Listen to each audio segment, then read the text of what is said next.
It's Monday. It's not quite morning. Oh, Jesus Christ, it's macabre. Disgruntled British newscaster. Hi, welcome to Disgruntled British Newscaster in Baghdad today. Jesus Christ. Welcome to Monday Morning Macabre. Guys, I realize it's not the morning, but I have a valid excuse. On 2 days ago, I remember it like it was yesterday. On April 9th, I made the mistake of moving my body and whilst being older than 25. And that resulted... That was my first and big crime. I stood out of my wheelchair. My tapioca pudding was all finished and I wanted more. No. So I got up and I said, I'm going to get my own tapioca. And I start to walk, and I literally was just walking, and my body was like, all right, we've enough of this bullshit. It's been a good run. Goodbye. And I collapsed in my garage. Can I get a hey, y'all? How long were you there? All the ladies.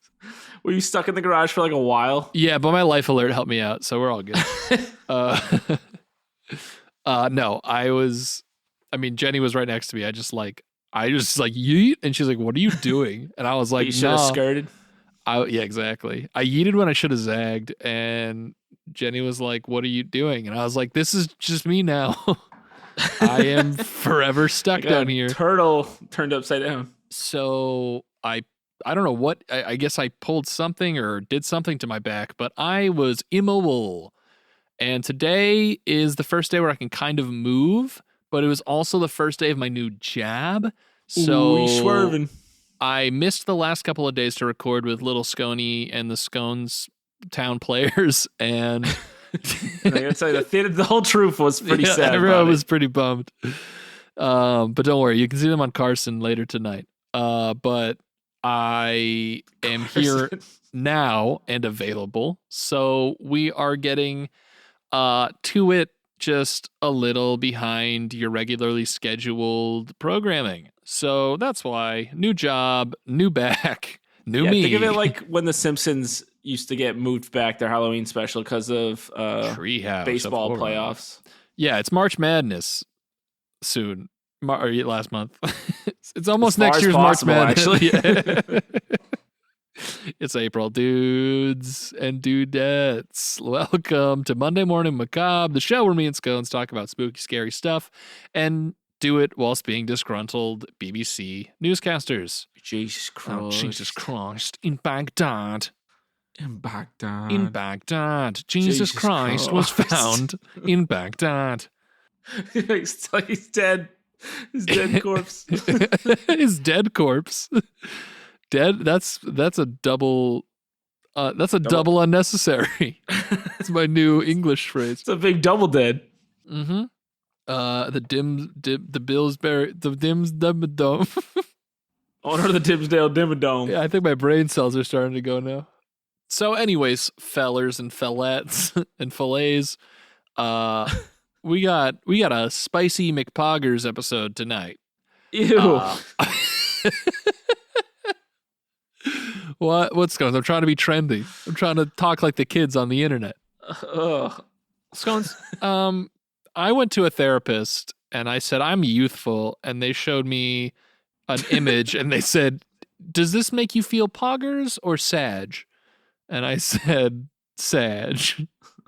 Oh. So I'm, anyway. enough about me. What just happened? But I digress. Scones, how are you? How's your last 2 days been from the 9th to now? Oh my gosh. Well, nothing. My back's for the most part hanging in there. So fucking rub it in, douche. My back's been pretty poggers while yours has been sad. Mine has been real sad, and yours has been pretty pog. Very cool. I'm going to talk about stuff. It's my turn. I have a listener suggestion. Oh, I love those guys. Yeah, they're my favorite kind of listeners. It's listeners, then Henry Kissinger, and listeners. Even that's kind it's of not stretch. quite. Yeah, it's kind of a stretch, but they let it through in the Encyclopedia Britannica. And Henry was a good sport. Yeah, he's a nice guy. Everyone loves Henry Kissinger. This was one person. Do it, listener. Name one person who does or does not like Henry Kissinger. I'll take one of each. Neapolitan ice cream style. Hey, I'm old. I have we got a message from Dakota / Lucas, classic suggester, and he hit us with a little hizzy hey on God, and what? No, he was like, he was capping. He was not capping, actually. Surprisingly, no cap to be found. I searched and searched and searched, and I did not come across a single cap. And he was like, hey, remember the second episode of your podcast? And I was like, I can't remember last week. And he was like, well, you talked don't. He talked about letters, and this is very similar. Oh. So Scone. Gee. Today, Jesus Christ, we're talking about this episode's probably going to be so different from episode 2. Yeah, that's true. It'll be nice to look back. But tonight we're talking about the Circleville letters. Scones and the Sconettes, or the Sconetown players, or whatever I said. We're all wearing all black. All black, everything, play us in.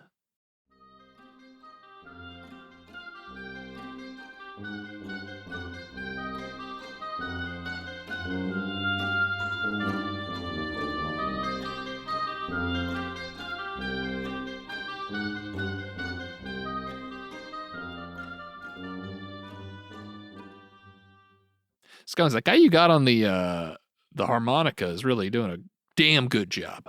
Thanks. Well, I had to find the best when we were replacing the alt-right skeleton band we had before. Yeah, well, times have changed. Scones and the Sconetown players.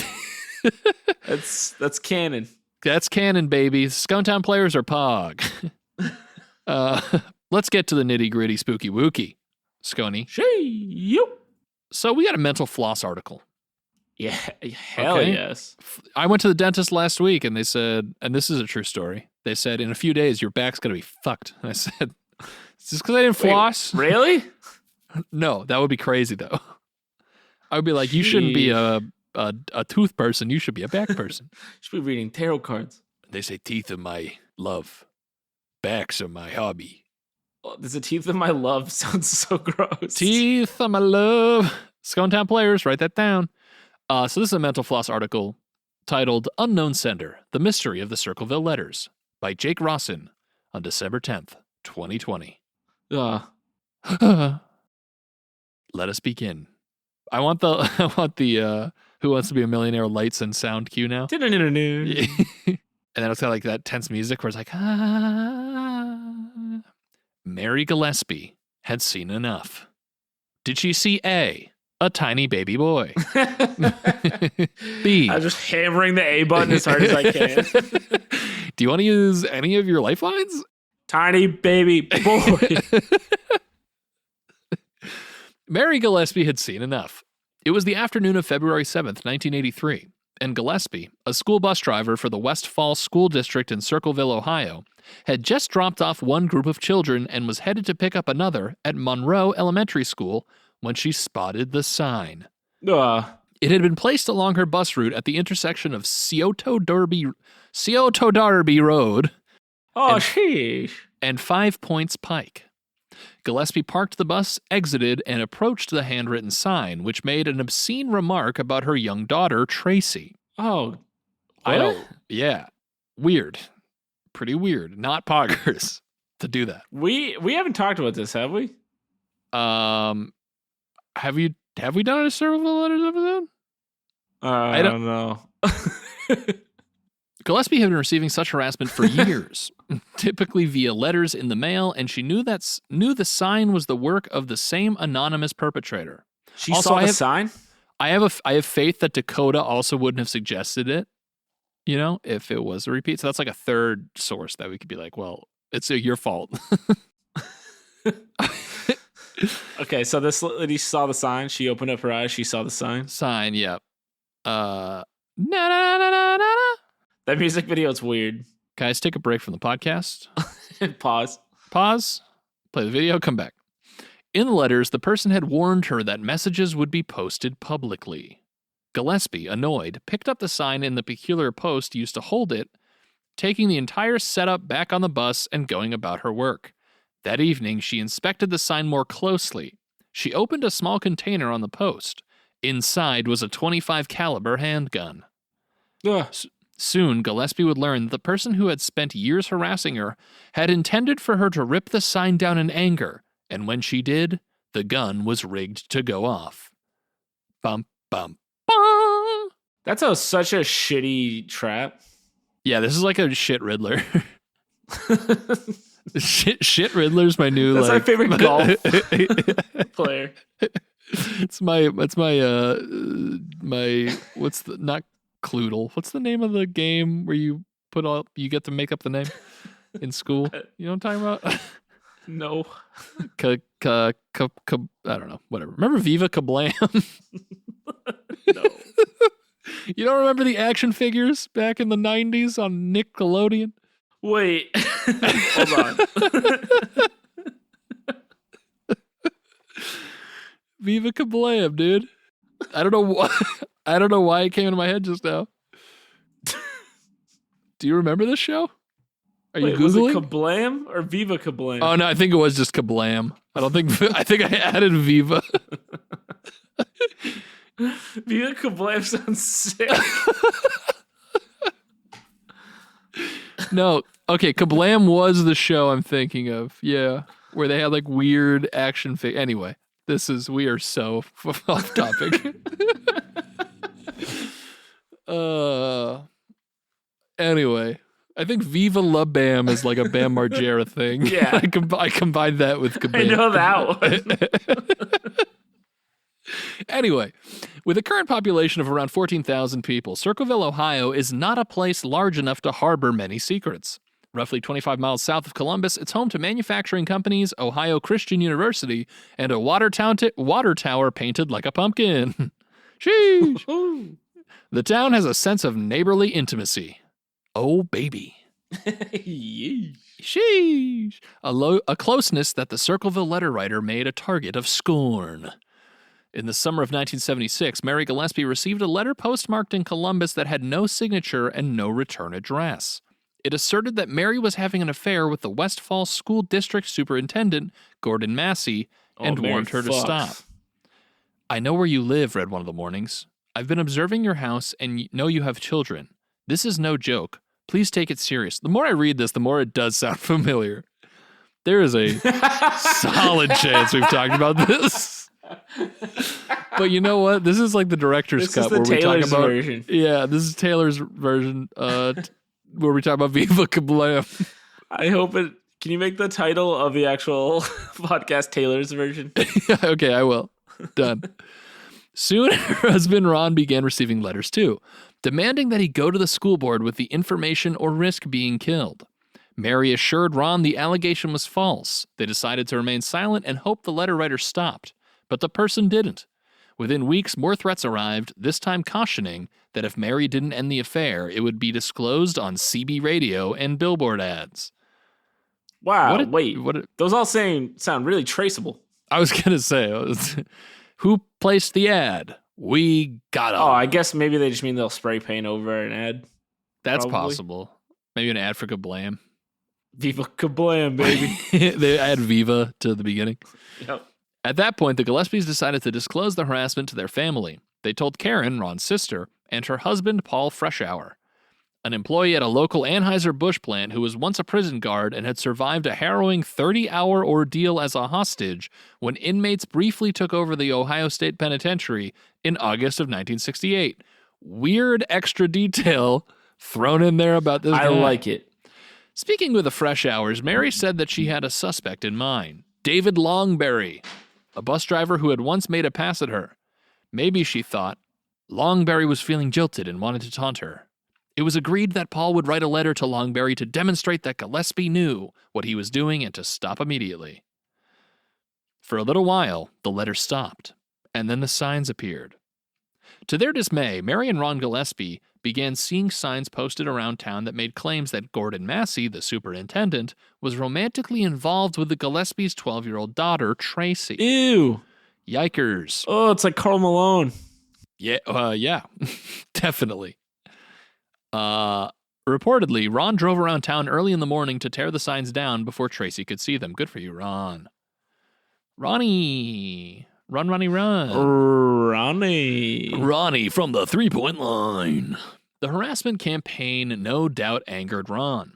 On August 19th, 1977, he received a phone call at their home.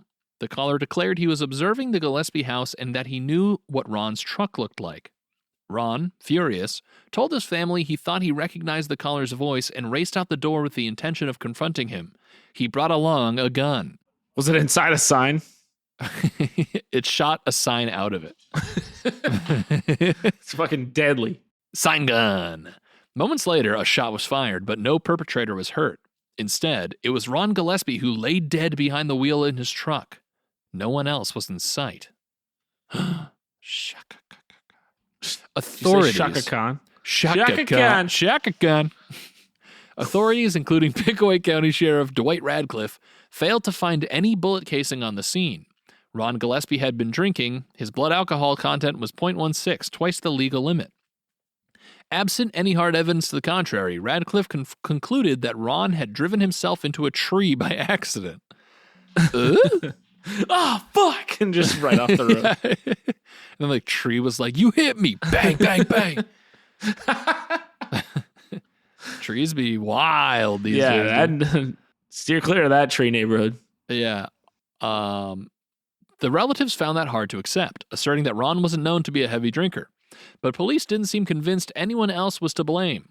Radcliffe told Paul Freshour that one person of interest, whom he didn't name, was questioned, but he passed a polygraph test. Nice. Poggers graph test, more like, am I right? High fives. All around. People in this story have great names. Yeah, they do. The Gillespies, the Freshours, the Pog Daddies, or whatever the hell ones.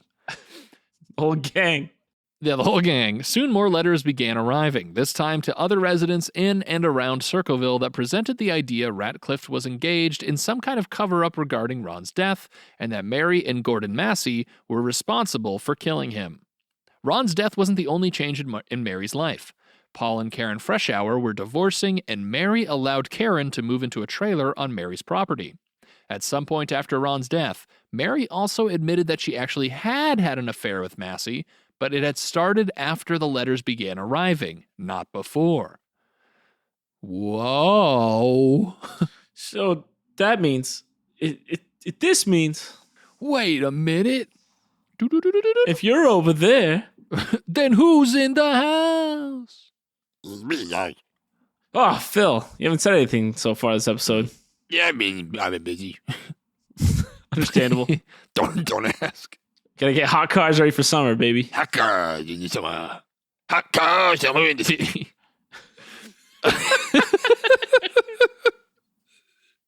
Wow, Phil, that's a cool song. Oh, I want him to do more of the song. Maybe next episode, Scones. He already left. Ron, it was a strange admission, but not quite as strange as what had happened along her bus route on February 7th, 1983. After Mary confiscated the booby-trapped sign that had seemingly been set up to fire the gun once she pulled the message down, Radcliffe and the authorities started trying to trace ownership of the firearm. The serial number had been filed off, but they were able to secure enough to identify who it belonged to. Is that all it really takes? Hey, man. To make a gun not traceable is just to scrub off some serial numbers? Yeah, I don't know. That seems... I mean, that's what they do in the movies, so... I don't know. In doing so, it seemed assured that the owner of the weapon would also be the person behind the letter. The gun belonged to Paul Freshour. Oh, freshy showers. Freshour hot shower. Both Mary Gillispie and the police were stumped. Why Freshour?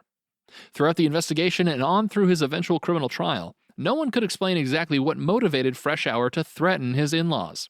And while Freshour maintained his innocence, the evidence against him was hard to ignore. After being released in $50,000 bond, Freshour voluntarily checked himself into the mental health center at Riverside Hospital because he wanted to be examined, possibly to help with a plea of not guilty by reason of insanity. The plea was later dropped. Later, a coworker at Anheuser... I just like reading parentheticals with that voice. Later, a coworker at Anheuser-Busch named Wesley Wells testified that Freshour had purchased the gun from him for $35. Wow, what a... Do you want a Call of Duty DLC, or do you want a thing that can kill a man? Yeah, welcome to America. That's your choice, brother. While personnel records show that Freshour had taken the documents from February 7th. While personnel records showed that Freshour had taken a day off from work on February 7th, the same day Mary discovered the booby trap, even more compelling was the fact that handwriting samples taken from Freshour's employment file were, according to handwriting experts, a match for 391 of the letters and 103 postcards sent to Gillespies and other local residents. In total, over 1,000 letters had been sent across southern Ohio. Many of them... Yo, Ohio, I'm walking here. It's a lot of letters to Beck, okay? Hey, it's a lot of letters. Many of them complaining about political corruption. Some contained arsenic. Holy chachi wachi shasha. Can you kill someone like that with arsenic? Arsenic? Or is it just like, eat this letter? Eat dirt, nerd. Arsenic splash. That's a t-shirt, gang. Get the Eat Dirt Nerd Arsenic Splash t-shirt now. It's just an arsenic-addled Squirtle spraying spraying out a little bit of juice. Just sounds riddled, like rough shape. Just little squirty riddled Nick. Isn't there a bunch of arsenic in peach pits? What? I'm not legally allowed to comment. My lawyer said don't say nothing. So I started a pod. So Freshour admitted that he bought the gun but didn't know what happened to it, which is crazy. He also said, if I was a gun owner, which I'm not, but in the future, who knows? You know, I've got a daughter, and when she gets a boyfriend, I'm gonna need to intimidate him in some way. I would never lose. I would know where it is at all times. Right? Isn't that what you're supposed to do? Yeah, responsible gun owners have a gun safe. Yeah, it's like a baby that you can kill with. The guns are in there. Right. He also said Radcliffe had simply asked him to try and copy samples of the offending letters, which is just, what? Why would someone be like, do it again? Dude, would it be sick if you copied these letters that would make you very guilty? Match the handwriting better. Freshour was indicted by a grand jury in March 1983 and set for trial in October 1983. It lasted 1 week. The jury needed just 2.5 hours to return a verdict of guilty on the charge of attempted murder using a firearm that was either in Freshour's possession or under his control. He was formally not charged with writing any letters, though 39 were admitted into evidence. I was going for like a small chipmunk. Okay, that's fine. Okay, Judge William Ammer sentenced him to 7 to 25 years. Which is a large discrepancy. The Circleville mystery didn't end there. Even as Freshour was imprisoned, sometimes even in solitary confinements, the letters continued to come to residents, Death Note style. Even Freshour received one, taunting him after a parole hearing had concluded without allowing him early release. Quote, "Now when are you going to believe you aren't getting out of there? I told you 2 years ago. When we set them up, they stay up. Don't you listen at all?" Sounds Wait, like what? He got set up? He got a letter and it said that. I don't think it says. I don't know what it means, to be honest. The letter's right. This guy didn't do the original. Well, the fact that the letters are still happening make you think he's fine. Right, but this copycat offenders. Copycat, the Riddler. Or this guy has an insane contingency plan. That's true. Maybe he's just he's like, I'm like 20 steps ahead. Freshour was paroled in 1994 and continued to insist he had nothing to do with the letters. If he was guilty, his motivations for writing them remained puzzling. One theory is that he felt he was demonstrating loyalty to his wife Karen, whose brother Ron may have known about Mary's affair. One denied took place until after Ron's death, and wanted to help both of them covertly put an end to it. But the Fresh Hour marriage seems strained.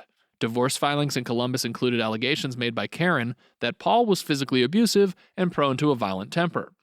Perhaps Karen, spiteful over a divorce that ended with Paul receiving custody of their kids, wanted to frame him, though it's not clear why she would risk killing Mary Gillispie in the process. There was one lead that police were criticized for failing to follow up on. According to another bus driver working the day Mary discovered the booby trap, a yellow El Camino was parked at the intersection, and a man Have we fucking talked about this? Is this because we talked about? Did we then bring up the yellow El Camino sounds so fucking familiar. It does sound familiar. I feel like I would have said something about Clint Eastwood. Let me check the Patreon. Hold on. Maybe it's a Patreon episode. That would explain why we cannot remember it. And if so, audience, enjoy. Taylor's version. Taylor's version. It does sound familiar.